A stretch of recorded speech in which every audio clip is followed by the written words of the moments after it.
Presidente, tomando en cuenta que ya se tiene la presencia de un caso con una variante de COVID-19, de un mexicano que llegó de Ámsterdam y llegó aquí a la Ciudad de México y tuvo como destino final el estado de Tamaulipas, ¿qué tipo de filtros se implementarán, por ejemplo, en el aeropuerto, sobre todo de aquí de la Ciudad de México, para poder detectar este tipo de casos? Por ejemplo, en Reino Unido ya se va a exigir a los viajeros mexicanos presenten la prueba PCR para poder ingresar, e incluso, por ejemplo, en países como Cuba, a partir del 1 de enero, ya no se permitió el ingreso de mexicanos y de otras nacionalidades, en donde obviamente el asunto de la pandemia y del número de casos ha ido incrementando. ¿Cuáles serán, digamos, las medidas de seguridad que se tomarán al respecto?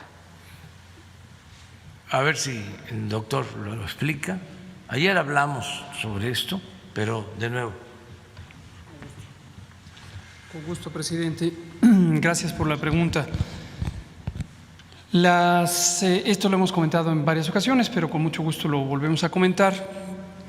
Las enfermedades transmisibles, en este caso la infección por SARS-CoV-2 que causa COVID-19, se transmiten por algunos medios, a veces son físicos, son vectores, en este caso es de humano a humano. No hay, afortunadamente, otro medio principal de transmisión que la transmisión de humano a humano. Al inicio de la epidemia, lo recordarán, había preocupación muy importante sobre los medios físicos, cómo los medios físicos de uso directo, lo que uno toca, podía ser un elemento igual de eficiente que la transmisión por la vía respiratoria, pero la evidencia científica a lo largo de 2020 dejó en claro que por mucho el mecanismo principal de transmisión es la vía respiratoria de los seres humanos. ¿Esto qué quiere decir? Que los que viajan, las personas que viajan, son el medio físico de transporte del virus si es que se encuentran en un periodo de contagiosidad, de contagio. Son las personas que ya tienen la capacidad de transmitir a través de las gotas respiratorias el virus. En general, las personas que están fijas en un sitio de residencia permanente o de habitación permanente en sus actividades convencionales tienen mucha mayor probabilidad de cumplir el ciclo en el que son infectadas, tienen el periodo de incubación y empiezan a ser infectantes, ya sea que enfermen o no enfermen y solo sean portadores.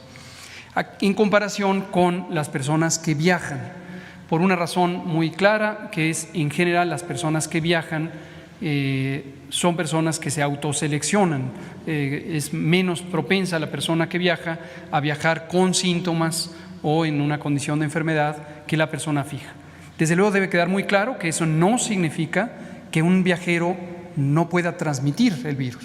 Es muy claro que lo puede transmitir. Si no fuera así, no se habría propagado la epidemia en todo el mundo. Ahora bien, las medidas de restricción de la movilidad en las fronteras internacionales, ya se trate de las fronteras terrestres, marítimas o aéreas, por muchos siglos ha sido puesta en práctica con la esperanza de que va a ser un mecanismo efectivo y eficiente de interrupción de la propagación internacional de las enfermedades infecciosas.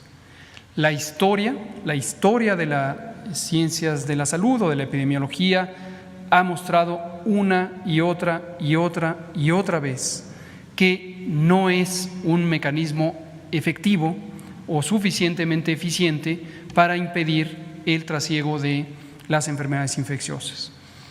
En esta epidemia, en esta misma epidemia de COVID-19, lo hemos podido constatar desde el mes de marzo de 2020, en los albores de esta epidemia.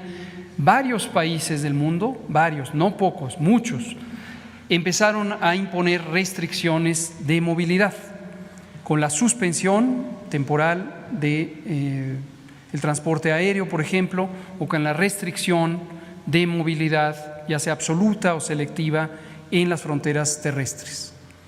Hoy día, a lo largo de todo 2020, vemos que la epidemia se propagó en todo el mundo, casi por igual, o de hecho por igual, en países que impusieron restricciones, que en países que no impusieron restricciones, por igual. Es decir, no existe una diferencia sustantiva en la posibilidad de transmisión, la velocidad de transmisión o la magnitud de la transmisión cuando uno compara países que impusieron restricciones con países que no impusimos restricciones. Esto no es sorprendente. A lo largo de muchas décadas durante el siglo XX, las ciencias de la salud pública, las comunidades globales, no solo académicas, sino gubernamentales, y los propios organismos internacionales de salud debatieron sobre este tema. Y esto dio lugar al nuevo Reglamento Sanitario Internacional, ya no es tan nuevo, fue establecido en 2005. Y el nuevo Reglamento Sanitario Internacional, el establecido en 2005, dio un giro, se podría decir, de 180 grados a las concepciones que se tenían en toda la historia de los reglamentos sanitarios internacionales, que proceden de 1969 a la fecha y que se originaron en las convenciones sanitarias internacionales del siglo XIX. Uno de los giros más relevantes fue precisamente el establecer que no es procedente imponer limitaciones al tráfico de personas o al tránsito de personas y al tráfico de bienes materiales necesarios para las sociedades cuando esto no tiene una justificación técnica clara que ayude a limitar la propagación de enfermedades. Y es no solo una recomendación, sino una obligación explícita de los Estados miembros de la Organización Mundial de la Salud, que al igual que México, nos adherimos al Reglamento Sanitario Internacional 2005, precisamente seguir este principio. En conclusión, la idea, aunque intuitivamente para la ciudadanía, quizá de México y de otros países, sonaría atractiva, qué restricciones, qué mecanismos de filtro, qué mecanismos de control pudieran ocurrir para evitar la propagación. En este caso, su pregunta, que me parece completamente legítima, de la nueva variante, pero también la inquietud se ha aplicado a lo largo de toda la epidemia para las otras variantes. Termino diciendo un elemento también que hemos comentado en las conferencias técnicas de la tarde.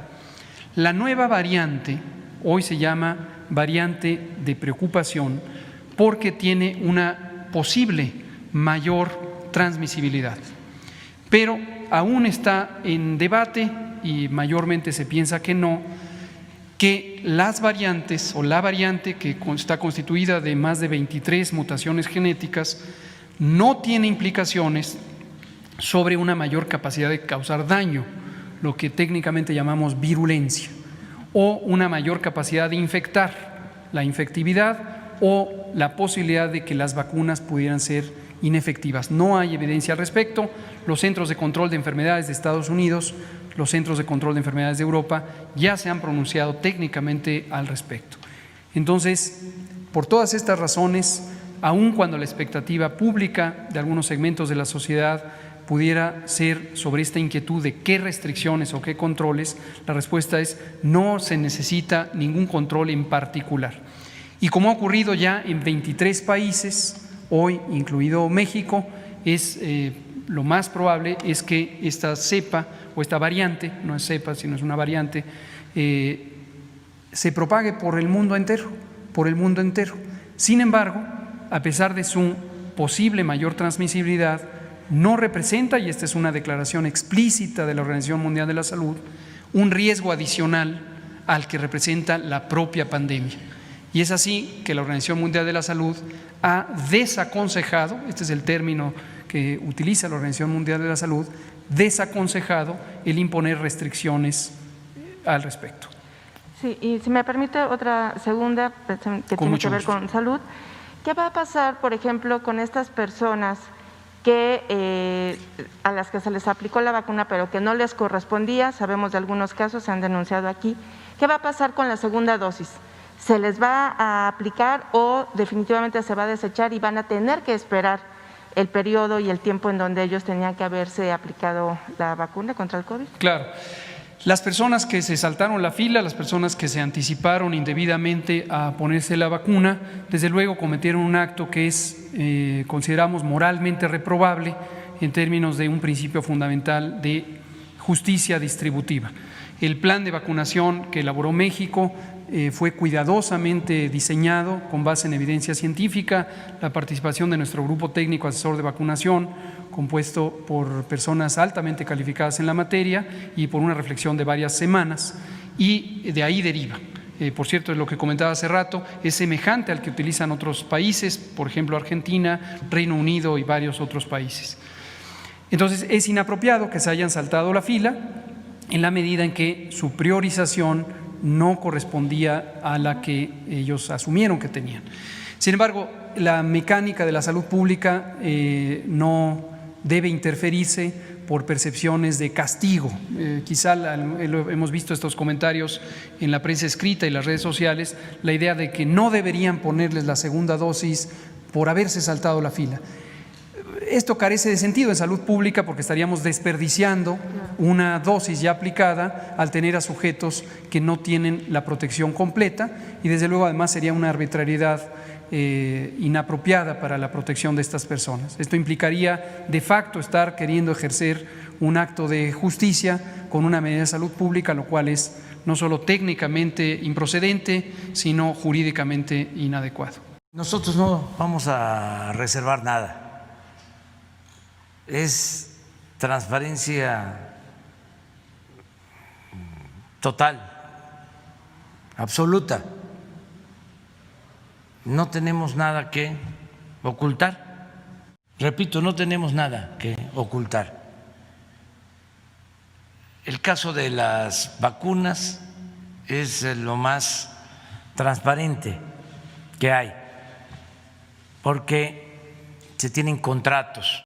Pues parece asombroso, banda, de verdad yo no me la termino de creer que las personas que están al frente de esta pandemia puedan menospreciar cuando el resto del mundo no lo está haciendo. Y me refiero a menospreciar la pandemia, porque sí, según yo eso es lo que están haciendo, o simplemente pues como que la están subestimando. Y está bien si fuéramos potencia, si realmente en algún momento hubiéramos podido aplanar al menos esa primera curva, que sí muchos países en el mundo lo hicieron. Entonces México no lo hizo. No entiendo por qué esa actitud tan relajada ante políticas que sí el resto del mundo ha hecho. Y creo que no es correcto decir que casi no hay diferencia en este tipo de políticas restrictivas. Veamos a Corea del Norte, veamos a muchos países nórdicos, veamos a Asia. Muchos de esos países la están más o menos librando, y muchos de esos países que sí pudieron combatir la primera ola y un tanto la segunda, hicieron este tipo de restricciones. ¿Y por qué México es uno de los tantos países apestados? Pues porque México no hace nada de esto. Entonces,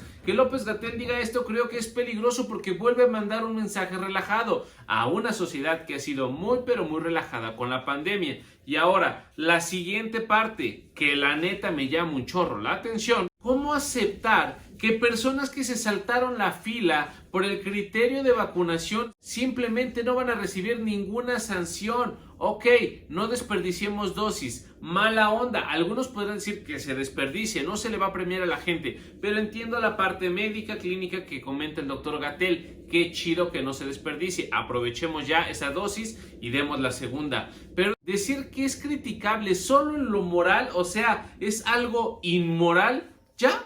O sea, ¿ese es el castigo de esas personas? No, métele la segunda vacuna, pero también métele una buena sanción penal, económica, vaya, no sé cómo tenga que proceder, pero si no se da alguna sanción, y no digo que volvamos al porfiriato, en donde fusílenlo, no. Obvio no se podría, pero el no sancionar a alguien de manera que sí sea dolorosa esa sanción, económicamente, penalmente, judicialmente, como deba hacerse, estás fomentando o estás motivando que más personas se salten la fila. ¿Por qué? Pues porque en México se puede, porque México es corrupto, porque México lo permitió y no me extrañaría que lo seguiría permitiendo. Yo vi en Toluca a un director que fue destituido del cargo y andan viendo a ver qué se le hace. Vale, estaba metiendo a la familia, sí estuvo demasiado abusivo, abuso es abuso, O sea que el oftalmólogo, solo por sí ser doctor, por solo vacunarse él, se podía ir de fiesta y echarse la segunda dosis tranquilamente. Ya sé que a él también se le está investigando,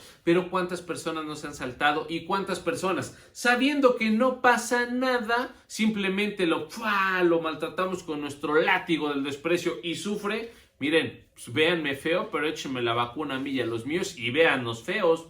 Pues la neta no está motivando a esta onda que quieren hacer transparente, que quieren hacer correctamente y que no está funcionando tan bien, y que la neta decir que vamos en segundo lugar en Latinoamérica solo después de Argentina, pues no es motivo de orgullo, porque México debería estar rankeando en los primeros lugares a nivel mundial, no en Latinoamérica. Pero pues así no las estamos gastando, así están las cosas, banda. Así que pues parece ser que la cepa británica no es tan peligrosa, los británicos están locos y muchas personas que lo están diciendo, así que tu hijo, tu hija en Chiapas o en Campeche podrían ir tranquilamente a sus clasecitas, porque aquí no está pasando nada, o al menos ese mensaje pareciera que nos están dando a entender. Si cuando nos dicen quédate en casa, el semáforo está en rojo, la gente se pasea, el mismo subsecretario se pasea, que nos digan que no pasa nada con esta cepa, porque no está comprobado, según la OMS, que es más peligrosa. Bueno, yo he visto a los británicos y sí vi a la OMS un tanto preocupada en un inicio, y el 60% de los nuevos casos de contagio de COVID-19 en Londres y en otras partes del Reino Unido eran de esta nueva cepa, 60% de diciembre para acá. O sea que no me digan que no es más veloz, que es la palabra que han estado ocupando muchos. ¿No quieres decir que es más contagiosa? Ah, pues sí está confirmadísimo que es más, pero más veloz, lo cual según yo se traduce como mayor capacidad de contagio. Pero bueno, López-Gatell dijo que no, así que allá tú sí tranqui. Yo la neta, como siempre, te invito a que te quedes en casa si te es posible, y si no, síguete cuidando. Pero neta, no hagas salidas irresponsables, no hagas fiestas absurdas, simplemente no seas un mal mexicano. Cuídense mucho, banda, sean felices y muchísimas gracias. Bye.